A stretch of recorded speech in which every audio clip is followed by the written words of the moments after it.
Voilà, on va voir comment interroger les données. Pour ça, on va essayer de faire quelques opérations ici. Je peux ajouter à cette couche les données concernant le route. Voilà, pour ajouter le fichier route,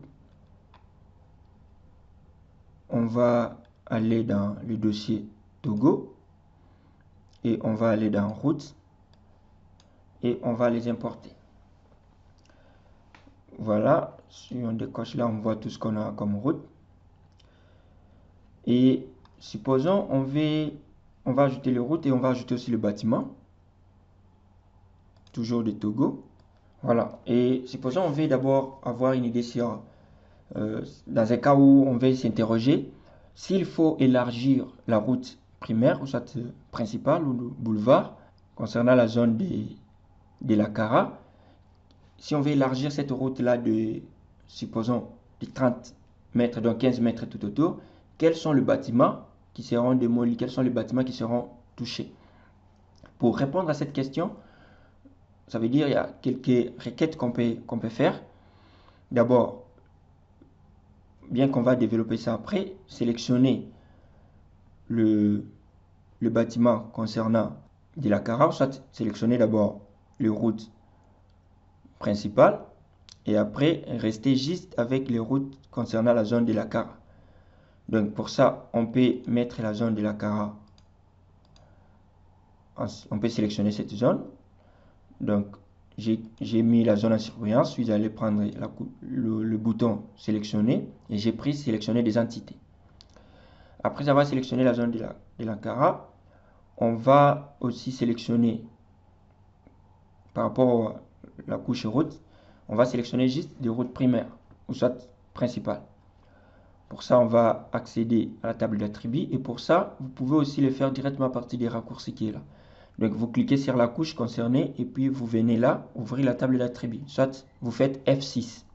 Voilà, en faisant F6, ou bien en cliquant là, on va utiliser le champ F-class et puis donc la clé et puis la valeur trunk qui est là. Je ne sais pas si j'ai bien prononcé, comprenez. Donc ça concerne tout ce qui est boulevard. Et on va utiliser, sélectionner les entités en utilisant une expression. Donc, dès que je clique là, je vais sur champ et valeur et je fais double-clic sur F-class. Donc en fait, F-class doit être égal et du côté droit, je clique sur tous unique pour retrouver tout ce qui est clé présent dans tout ce qui est valeur présent dans cette clé là de F-class. Et là, je peux venir chercher, voilà ce qui concerne de route primaire ou principale. Je clique sur sélectionner et après, je peux fermer. Je me rends compte que j'ai au moins 590 routes sélectionnées.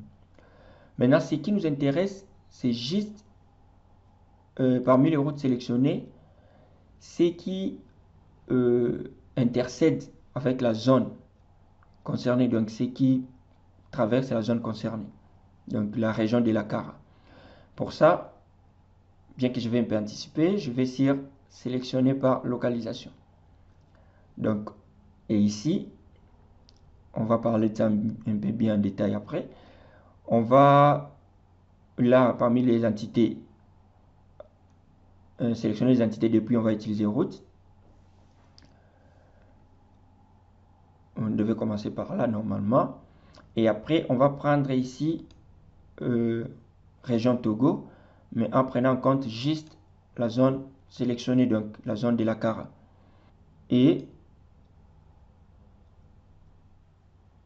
comme on avait déjà sélectionné les routes principales, on peut maintenant prendre sélectionner parmi la sélection actuelle, parce qu'il y avait déjà une sélection. On fait ça et puis on clique sur exécuter. C'est bon et on peut fermer. Et maintenant, si on désactive la couche région, on se rend compte que parmi toutes les routes, seule la route principale traversant la zone de la Cara est sélectionnée, c'est ce qui est là. Et après l'avoir sélectionné, nous pouvons créer une zone tampon. Donc bien sûr, ce sont des opérations qu'on va parler aussi en détail. On va créer une zone tampon. D'abord, vous devez être sûr que la couche est au format projeté. Ce n'est pas au format sous le système angulaire. Parce que si c'est un système angulaire, la zone tampon, il risque d'être considéré en degré la valeur qu'on va mentionner. Donc, je fais clic droit. Je peux venir sur propriété. Je vais sur information, système de coordonnées qui est là. Et je me rends compte que c'est WGS84, donc le système géographique avec l'unité en degrés.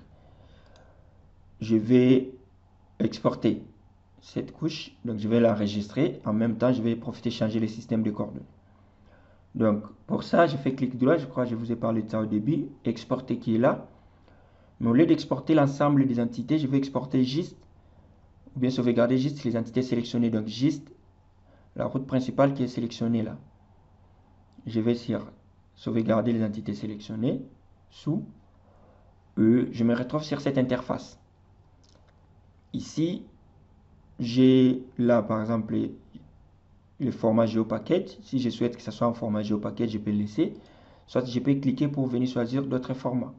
J'ai le shapefile des séries, AutoCAD, GeoConcept et tant d'autres. On laisse GeoPackage. Nom de fichier. Je clique sur parcourir pour aller choisir où placer ces fichiers. Je vais par exemple sur notre dossier OSM RDC et je vais dans Tito et Data. Je vais dans module 3. Je vais dans Data et ici j'écris par exemple route primaire. Voilà, j'écris car. J'enregistre et je peux profiter directement changer le système. Donc pour projeter cette couche, pour changer le système, je peux le faire directement là. Je peux cliquer là pour choisir s'il y en a déjà ici, soit encore cliquer à côté pour aller chercher World Mercator. Donc je vais utiliser la projection World Mercator. Je fais la recherche.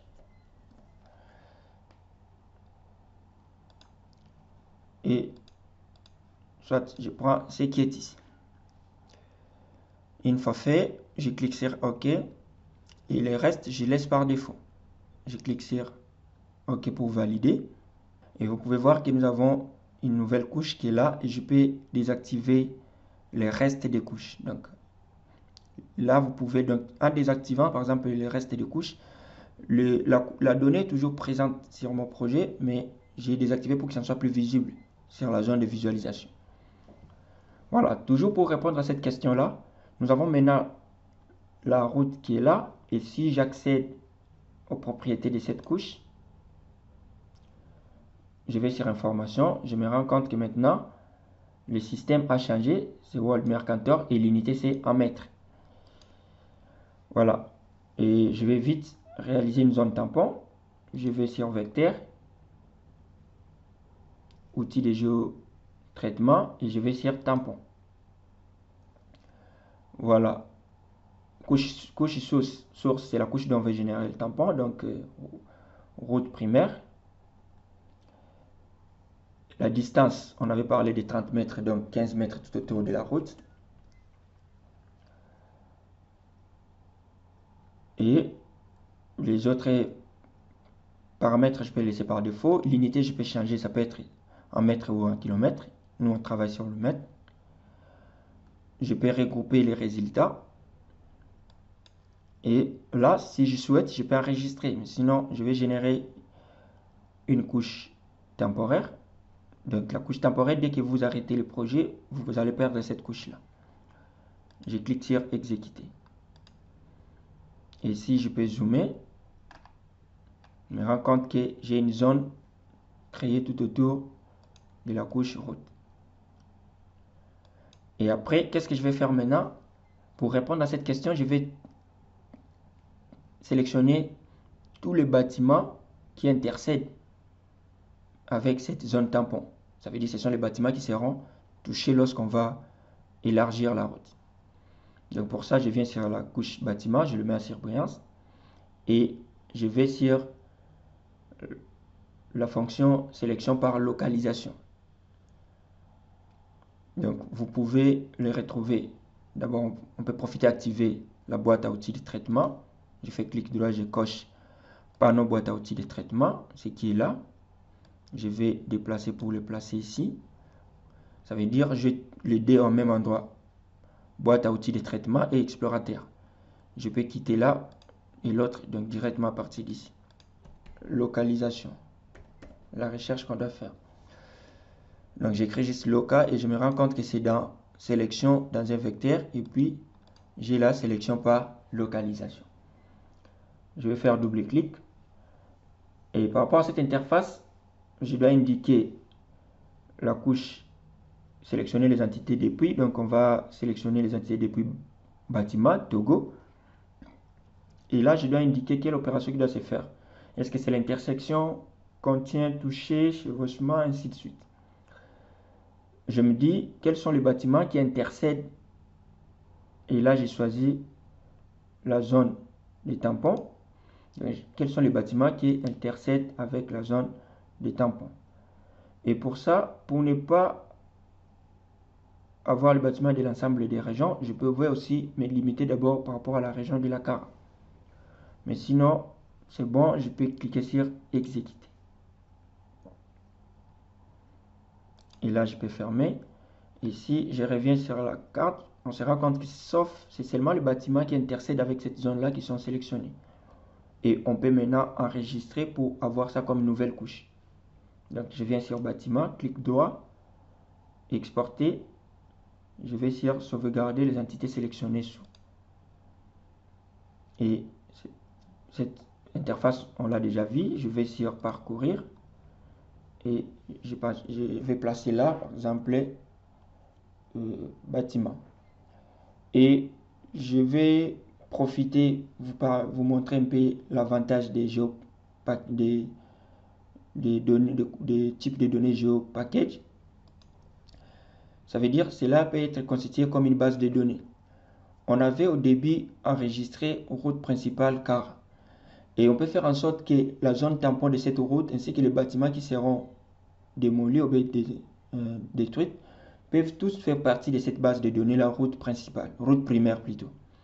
Pour ça, ça veut dire, dès que je vais faire clic droit sur bâtiment, exporter, sauvegarder les entités sélectionnées sous, je laisse le format GeoPackage, je vais sur parcourir et j'ai choisi route primaire. Donc j'ai choisi ça comme étant le fichier.